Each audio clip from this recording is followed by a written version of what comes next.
Bonjour et bienvenue dans cette analyse hebdomadaire crypto du lundi 23 août 2021. Ce week-end, on attendait un peu du mouvement sur Bitcoin qui finalement la session asiatique de Tokyo a lancé le départ et donc on est dans le positif sur Bitcoin qui va bien sûr en tant que chef d'orchestre faire monter l'ensemble des cryptos. Donc on a Bitcoin qui a retouché son niveau psychologique de 50 000 dollars. Donc on est à 50 317 dollars actuellement au moment où je tourne cette vidéo. Ethereum à 3 343 dollars. Cardano à 2,84 $. BNB qui s'approche des 500 dollars. Solana à 73 dollars 14. Alors lui il est un peu dans le rouge, c'est un peu normal hein, avec toute la grosse poussée qu'il a eu dans la dernière semaine, puisqu'il était en price discovery, donc découverte de prix, hein, c'est-à-dire qu'il a dépassé son niveau le plus haut précédent. Donc c'est normal, les gens veulent prendre un peu de profit. On a Polkadot à 28,35 $, XRP qui reste autour de 1,28 $ pour l'instant, Dogecoin à 0,32 $. Donc cette semaine, au niveau des actualités pour le dollar, quand on regarde sur Forex Factory, donc ça commence à bouger avec des usines rouges, donc des informations importantes à partir de jeudi. Mais néanmoins, le plus gros mouvement qui aura lieu, ce sera le discours de Powell, qui est prévu vendredi. Je pense pas qu'il y aura trop d'impact, hormis vendredi, sur Bitcoin. Euh, Parce que voilà, Powell, lui, il va parler, à mon avis, oui, ça va faire bouger le marché des indices, des actions et Bitcoin par la suite. Quand on regarde maintenant au niveau du Scalpex Index, au niveau du sentiment de marché, donc on est en Fear and Greed en 79, on est en train, mais vraiment, on est border d'arriver dans la partie extrême euphorie, mais on n'y est pas encore. Au niveau du Social Index, on est sur Up, alors que dans le week-end, c'était plutôt en neutre. Sur le market order flow, donc là, ils sont vraiment à la recherche d'achats à strong buy actuellement. En termes de liquidation, donc pour l'instant, il n'y a rien d'extrêmement important qui apparaît. Mais il faudra donc être vigilant puisqu'on arrive dans des zones, lorsqu'on regarde ici au niveau de Bitcoin, là, on est en daily, on arrive effectivement, hein, on est toujours dans notre boîte grise ici, sur ce mouvement descendant, on est dans une zone de short actuellement. Donc j'ai ces deux dernières limites jaunes sur lesquelles on va commencer à atteindre, qui peuvent être des zones de confluence, on a vu hein, par avant, hein, qui ont fait à la fois support et résistance. Donc toujours rester vigilant dans cette zone-là, qui peut être une zone de prise de profit, hein, rappelez-vous, c'est un peu ça mon objectif. Lorsqu'on regarde, on peut aussi avoir le mouvement plus haut, comme on l'a déjà fait sur l'autre graphique, là, sur TradingView. Si on prend le plus gros mouvement, s'il veut bien y aller, on est à peu près entre... c'est quoi ça? C'est 56 000 dollars, 57 000 dollars au grand maximum qu'on pourrait atteindre. Et si on dépasse cette zone, ben là on sera encore plus clair. De toute façon, pour l'instant, la tendance reste bullish, hein. On a toujours notre trendline qui est toujours haussière, qu'on n'a toujours pas cassé vers le bas. Donc c'est plutôt positif pour Bitcoin. Si je descends en 4 heures, on va peut-être zoomer. Hop, on va peut-être mettre ça en plan. Voilà, donc la trendline reste toujours haussière. On ne l'a pas cassé. Je vais juste la réajuster légèrement. Voilà. Donc la trendline reste toujours haussière. On ne la casse pas. On a toujours des creux bas, toujours de plus en plus haut. Ici, ici. Et on arrive maintenant dans notre zone, donc on va voir maintenant ce qui va se passer pour la suite sur Bitcoin. Au niveau des actualités crypto, hein, rapidement, la dernière la dernière information brûlante, on va dire, c'est que PayPal va lancer un service crypto pour le Royaume-Uni. Donc c'est plutôt intéressant, surtout quand on sait que Binance a été éjecté des États-Unis pour l'instant en attente de régulation. Et donc PayPal va surfer un peu sur cette vibes. Ensuite, il y a Coinbase qui a annoncé qu'ils avaient investi 500 millions en crypto. Euh, Il n'y a pas d'autres informations. Là, c'est le hack de l'exchange au Japon. Pour l'instant, voilà, pas trop, pas d'autres informations importantes qui pourraient faire bouger le marché plus que ça. Pour l'instant, la plus grosse information qui est sortie dans la nuit, c'est PayPal. Alors, au niveau du BLX, donc pour l'index du prix juste de Bitcoin, donc là on voit que pour l'instant il n'y a rien qui peut arrêter vraiment Bitcoin, peut-être à peu près ces zones vers les 48 000 $, mais bon, enfin 48 000 $, le vrai prix, on y est actuellement, donc là normalement c'est cette zone de prix qu'on devrait aller chercher, et donc quand on regarde, c'est notre ATH, donc il y a peut-être des chances que on aille retester notre ATH sur Bitcoin. En tout cas, quand on regarde là au niveau des Alligator Wave, pour l'instant, le marché est au-dessus des lignes.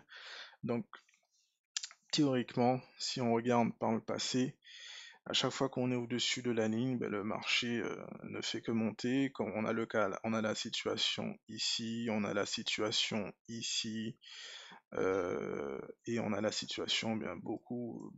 Voilà, par exemple ici, on a croisé le marché au-dessus et ça ne fait que monter. Voilà, donc ça peut converger également vers les indicateurs qu'on a vus la semaine dernière, comme le Bicycle Top. Et donc voilà, c'est plutôt positif pour Bitcoin. Bon, bien qu'on peut voir, on a eu des faux positifs ici, par exemple, où là on est monté et ensuite d'un coup on a chuté. Donc voilà, toujours observer, rester vigilant, et puis on verra ce que ça pourra nous donner par la suite. Au niveau de la capitalisation boursière, puisque ça aussi je voulais le regarder. Non, on va regarder DXY d'abord. Au niveau DXY, on a toujours notre double bottom ici. On avait notre prix avec zone de résistance qu'on voulait casser. Donc on a une espèce de hier une espèce de fake breakout puisqu'on a voulu partir par le haut, sauf qu'en réalité le cours, si on alors je vais essayer de zoomer, mais il me semble que voilà, le cours a clôturé dessus. Pour l'instant, la bougie est hésitante, donc toujours à surveiller, puisque là on est vraiment dans la zone, dans une zone où le dollar peut être tenté à faire des choses, donc il va falloir surveiller ça dans les prochaines semaines. Si je passe ici et que je vais regarder justement toujours pour un peu analyser le dollar, il y a quelque chose d'intéressant que j'ai vu en weekly sur le dollar. Même si je vais en monthly, on le voit. Donc on avait cette trendline baissière qui pour l'instant a été cassée avec une espèce de consolidation qui se fait à ce niveau quand on regarde en mensuel. Et on a une espèce de M, double top ici qu'on voit mieux en weekly.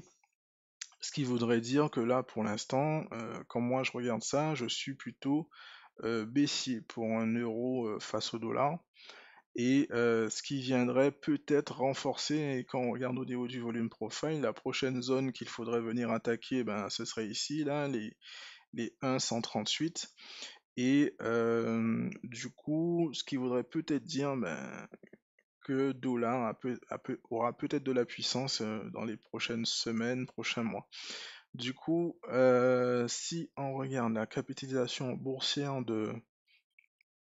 des crypto-monnaies. Donc là, on voit que la capitalisation ne fait que monter. Et il va falloir être très vigilant justement au niveau de ça, puisque là, l'objectif vraiment, c'est d'aller recasser l'ATH. Enfin, toute cette zone-là, là, elle doit vraiment être cassée pour qu'on ait quelque chose. Donc, il faudra sérieusement surveiller ça, parce que l'objectif serait justement de ne pas faire un sommet de marché, puisque là, par exemple, si on perd de puissance là dans les prochaines semaines, ça nous dessine un M. Et donc, ce qui voudrait dire que, un peu comme ce qui a été fait par ici, là, du coup, qu'on repartirait sur un truc baissier pendant quelques mois et quelques années peut-être. Donc, à surveiller ça. Là, l'objectif vraiment, c'est qu'il faut que les cryptos pètent et que ça continue de monter et d'aller chercher à casser cette zone sur la capitalisation de marché de l'ensemble des cryptos. Regardons maintenant l'analyse donc de Bitcoin en weekly plus en détail maintenant pour nous investisseurs. Donc on voit là, hein, j'ai récupéré les zones de bull donc, et les zones de bear par rapport à la bougie de la semaine dernière. Du coup on voit clairement, hein, que pour l'instant on est au-dessus, donc les bulls ont gagné. Et on reste toujours dans l'optique d'aller visiter cette zone verte déjà en premier lieu. Euh, et c'est à partir de là qu'on prendrait des décisions sur la suite, mais en tout cas on veut toujours y aller, hein, donc c'est-à-dire 51 000, là je suis sur un graphique Coinbase, donc 51 000, 57 000 dollars. Voici la zone d'objectif où là, ben, sur nos alts, on va commencer à regarder qu'est-ce que ça nous donne et soit sortir un break-even, c'est-à-dire récupérer notre mise initiale sur certaines altcoins sur lesquelles on peut se poser des questions, ou sinon, ben, si on a fait des doubles, parce que moi je sais que j'ai des doubles qui sont en attente ou qui sont déjà faits, j'attends vraiment de rentrer dans cette zone et puis je prendrai la décision de savoir ce que je fais. Est-ce que je retire mes doubles ou pas, ou est-ce que je vois que vraiment on a de la force pour aller retester la TH. Et puis voilà. Donc si après on regarde au niveau daily, on peut essayer de voir qu'est-ce que ça nous fait, hein, au niveau des tendances de vagues d'Elliott. Alors je suis pas un expert de vagues d'Elliott pour l'instant, mais on peut juste essayer de voir, hein. Généralement le principe c'est qu'on fait 5 vagues et qu'ensuite ben, on va un peu consolider. Et je pense qu'on est en train d'y arriver justement. Donc si je regarde, donc là ça me fait 1, 2. Alors là c'est là que c'est compliqué. On peut dire 3, 4. Et là on serait justement sur notre dernière vague qu'on est en train de faire. Donc à mon avis, la dernière vague va sûrement nous amener dans cette boîte verte et on risque peut-être de consolider là-dedans avant de savoir qu'est-ce qu'on fait et qu'est-ce que le marché va faire par la suite. Donc voilà, donc on est là, on patiente et on verra ce que ça va donner sur Bitcoin. Quand on regarde ensuite sur Bitcoin au niveau du contrat futur CME, ben, ça reste un peu la même chose, hein. On a vraiment dépassé le niveau boule. Maintenant, lui, il est un peu en retard, puisque là, maintenant, on va attendre l'ouverture de la session de New York aujourd'hui, pour voir quelle tendance qui va suivre. Est-ce que New York va suivre la position asiatique sur Bitcoin et va continuer le mouvement? Là, pour l'instant, au niveau des actualités qui sont sorties, il n'y a rien qui normalement devrait freiner ce mouvement. Donc, je pense que le mouvement aura sa continuation. Je pense qu'en début de journée, on risque de voir une légère petite baisse, revenir vers 49 000 dollars pour peut-être ensuite continuer et venir retoucher là. Ben, on le voit, hein, au niveau du volume profile, la prochaine zone à atteindre, c'est les 56 130 dollars. Au niveau de Ethereum, alors Ethereum, lui, franchement, plutôt positif. Par contre, je reste toujours méfiant, hein, sur Ethereum. On est toujours dans la zone critique de short. Et tant qu'on n'y est pas senti, toujours rester méfiant à ce niveau. Je vais la mettre en rouge là pour qu'on puisse la voir. Donc tant qu'on est dans cette zone, ça reste une zone critique, zone de short. Néanmoins, là, pour l'instant, les bulls gagnent et on continue de progresser. Après, il faut savoir qu'une fois que, si jamais on sort de cette zone, normalement, il n'y a plus grand-chose, hein, qui devrait freiner. On peut même l'augmenter légèrement pour dépasser cette petite zone de résistance. Mais si on sort de là, il n'y a plus grand-chose, hein, pour freiner Ethereum pour qu'il puisse aller retester son ATH. Euh, Vite fait, je regarde, ça fait longtemps que je l'ai pas regardé, le DeFi Pair. Bon, si vous regardez, il y a un truc qui est vraiment hallucinant, c'est que la plupart des altcoins, Ethereum, et puis etc., ils dessinent tous la même chose. Regardez, on est sur le DeFi Pair, on est sur Ethereum, c'est la même courbe, c'est le même mouvement. Et on a donc un W ici, là, hein, je vais le dessiner pour bien le voir, et je vais retirer l'élément. Vous avez donc un bottom ici, ça remonte, ça refait ça. Et puis une fois qu'on a cassé la ligne de coup, boum, ça explose.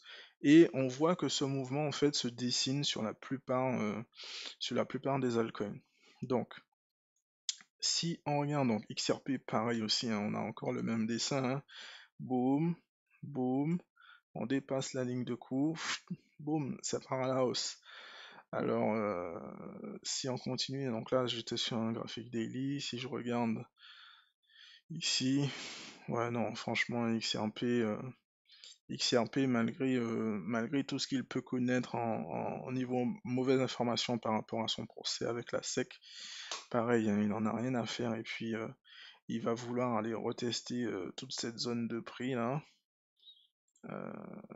ici là, je pense qu'on a vraiment la force d'y retourner. Sérieusement. On a même dépassé la zone, enfin non, on est dans la zone de short, on est dans la zone de short actuellement. Je prends pas les mèches, hein, je prends que les corps de chandelle.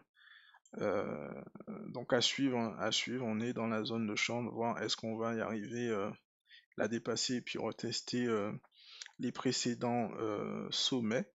Et les ATH ici, on est à entre 2,76$ et 3,34$ environ. Est-ce que c'est maintenant qu'on va avoir notre tendance retour sur XRP, puisque XRP il a tendance à lorsqu'il fait des super grandes bougies, ben, il les enchaîne. Donc on verra ce que ça va donner sur Ripple. Ensuite sur Polkadot, donc quand on regarde en weekly sur Polkadot, tendance plutôt bullish. Là quand je regarde, la prochaine zone qu'on pourrait visiter serait autour de euh, ce support qu'il y a là, donc 29,83, qui est la zone, une zone clé, on va dire, pour ensuite ben, se diriger plus haut, hein, 35. Donc franchement, je pense que Polkadot a le potentiel pour aller revenir, en tout cas, du moins en premier lieu dans cette zone. Et on pourrait se dire justement en termes d'objectifs, hein, d'aller au plus loin, hein, franchement. 90$. Si on entre par ici, voilà, ce serait un objectif autour de 90$. Euh, Torchain, alors Rune, moi je sais que j'ai rechargé la semaine dernière sur Torchain. Pareil, hein, on est sur un prix clé là, on est sur une zone clé actuellement. Euh, Comment dire? C'est clair hein, que là la tendance est clairement bullish. Alors je vais prendre un fib que je trace d'ici à ici. La zone d'objectif, enfin la zone de short est par ici. Donc clairement, il n'y a rien qui, je pense, pourrait arrêter. Là, quand on est là, on pourrait peut-être jouer un peu sur la zone de prix sur laquelle on est là, autour des 11$. Mais vraiment, Rune a de fortes chances d'aller se diriger dans la semaine en tout cas, venir au moins arriver sur les 13$ et rester dans cette boîte. Euh, on regarde donc Solana, hein, ben Solana, j'avais indiqué une zone de rechargement, et puis boum, c'est parti. Là, pour l'instant, c'est clairement bullish. On ne rentre pas, bien sûr, hein, sur ce genre de marché qui est déjà en exponentiel. Il faudra attendre un retracement pour savoir si on va rentrer dedans. Vous voyez un peu la puissance du Fibonacci, et j'avais déjà indiqué donc la zone d'objectif, et puis boum, on y allait hein, dans la zone d'objectif. C'est magique. Alors, si on regarde donc maintenant sur SNX, qui est aussi dans mon portefeuille. Alors SNX, là, je suis pour moi, hein, moi je suis en zone de rechargement. Donc en ce moment, moi, dès que je peux, que j'ai un peu de cash qui rentre, je recharge tout doucement en SNX. Euh, il prend son temps, contrairement aux autres, il prend son temps. Et la zone de short, donc la zone danger, serait à peu près à ce niveau, c'est-à-dire entre 16 et 19$, mais plutôt positif en tout cas sur SNX. En plus, on voit le carré biais euh, qui est passé dans le vert, donc voilà, peut-être attendre qu'on ait une mèche qui puisse se rapprocher du carré biais et ensuite prendre une position à l'achat pour être intéressant. Au niveau de Chili's, alors Chili's, franchement, j'avais déjà indiqué hein, par rapport à toutes les actualités qu'il y a autour du football, là, Socio c'est en train d'entrer, la NBA, on a la Formule 1, la MotoGP, etc. Ayant vu au niveau marketing commercial comment cette société et puis son directeur a fait par le passé avec ses précédentes sociétés, notamment dans le domaine du jeu en ligne, je suis clairement bullish sur Chili's. Donc là, honnêtement, Chili's va aller revenir ici vers les 0,54 $. Obligé, obligé. J'aime pas sentir la boule de cristal de Madame Irma, mais je suis vraiment positif sur Chili's quand certains me disent ouais, Chili's c'est du cheat coin, etc., etc. Bon, Chili's m'a déjà fait progresser sur toute cette partie-là haussière et la saison de sport ne fait que commencer. Je pense que jusqu'à décembre, il y a voilà, clairement le moyen d'aller revenir ici et peut-être aller se dire que là, bon, si on rentre maintenant, peut-être aller chercher un double, on sait jamais, sur Chili's au moins en termes d'objectifs, mais positif sur Chili's.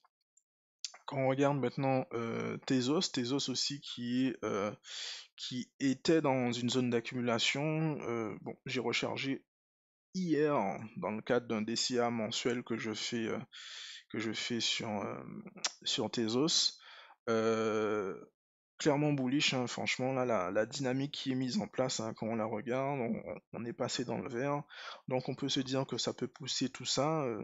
Vers quelle zone maintenant? On va essayer de regarder, hein, quelle zone. Je prends encore de chandelle ici, boum.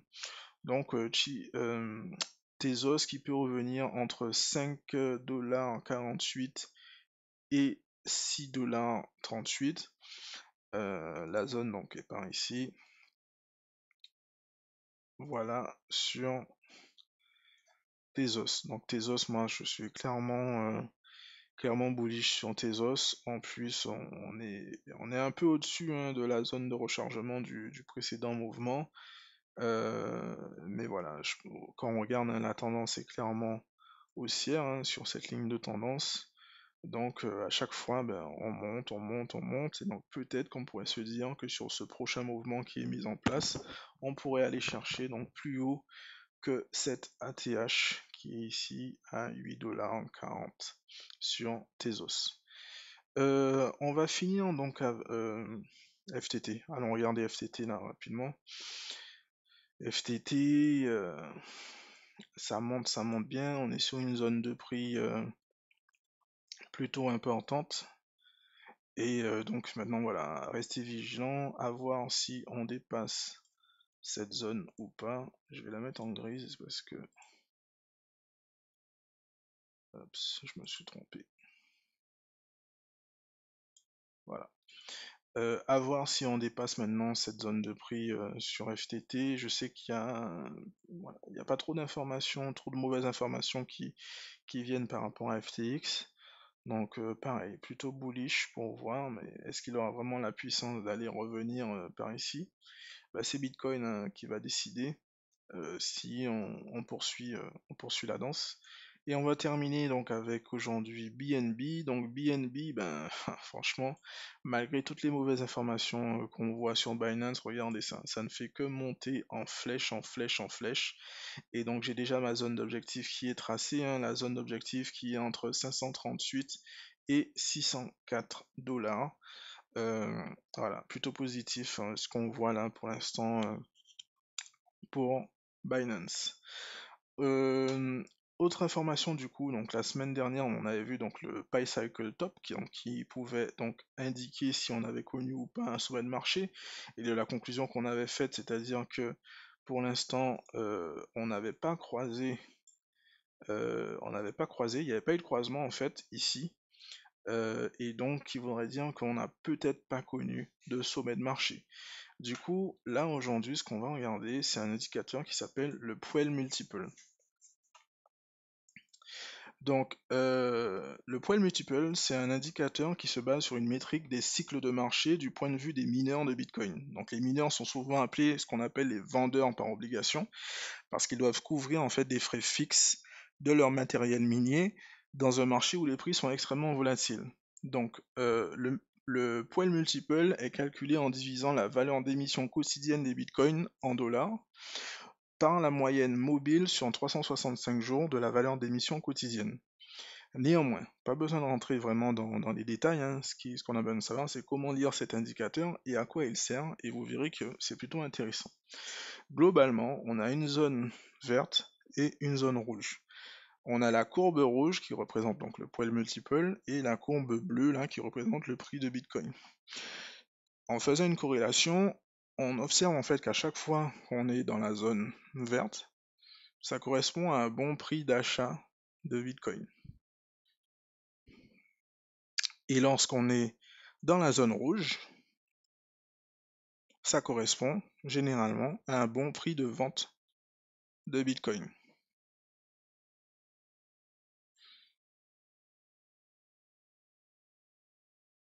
Donc, on n'est pas à l'abri aussi de reproduire, hein, puisqu'on voit que bon, on est dans la zone d'achat, on n'atteint pas immédiatement la zone de vente, on revient, on redescend, on retrace un peu, et puis ça remonte, ça prend son temps.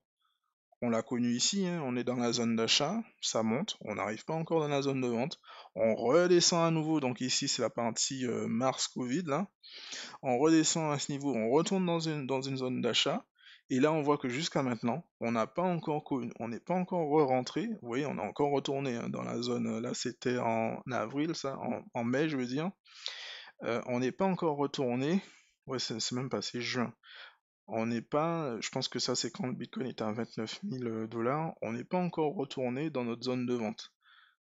Donc voilà, on n'a pas encore eu le signal pour nous dire qu'on est dans une zone de vente de Bitcoin. Donc si on fait la corrélation avec le PiCycle Top, on n'a pas encore vu notre top de marché, en tout cas pour l'instant, sur Bitcoin. Donc voilà, donc encore un autre indicateur pour un peu mieux comprendre ce qui se passe sur Bitcoin, essayer de faire des prévisions, etc. Euh, donc voilà. Sur ce, ben, merci beaucoup pour avoir regardé donc cette analyse vidéo et puis à la semaine prochaine pour la prochaine analyse.